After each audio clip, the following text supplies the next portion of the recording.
Com és de costum, Premià de Dalt va formar part activa de la Marató de TV3. Ja fa 25 anys que el país pren consciència sobre alguna malaltia i destina milers d'esforços personals i econòmics per combatre-la.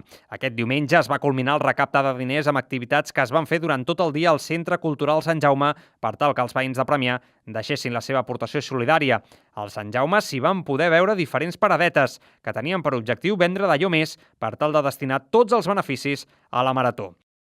Nosaltres hem portat plantes que fem a casa, en el viver, i hem vingut aquí a passar l'estona, que hem passat molt bé, i és això, la finalitat és perquè, mira, una mica d'un, una mica de l'altre, tots ajudem a que vagi pujant la guardiola de la Marató.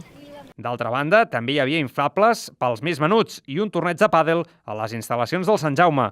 El preu de la inscripció va anar destinada també a la Marató. El plat fort de la jornada, però, es va viure a la Riera. Els organitzadors van anar col·locant totes les monedes d'euro que s'anaven recollint amb la urna de donatius en fila. L'objectiu era connectar el Sant Jaume amb l'Ajuntament a través d'una cadena de monedes d'1 euro.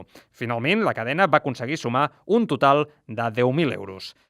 Diumenge passat es va emetre la Marató de TV3 i molts pobles de Catalunya es van sumar a les activitats de la Marató per recollir diners per la causa. A Premià de Dalt, però, el diumenge no es van fer els últims actes i avui, dijous 22 de desembre, encara n'hi ha un altre. Un concert dels alumnes de l'Escola de Música d'aquí de Premià. Ara mateix la sala és buida, però la màgia del Nadal fa que amb un toc de dits... Ara sí!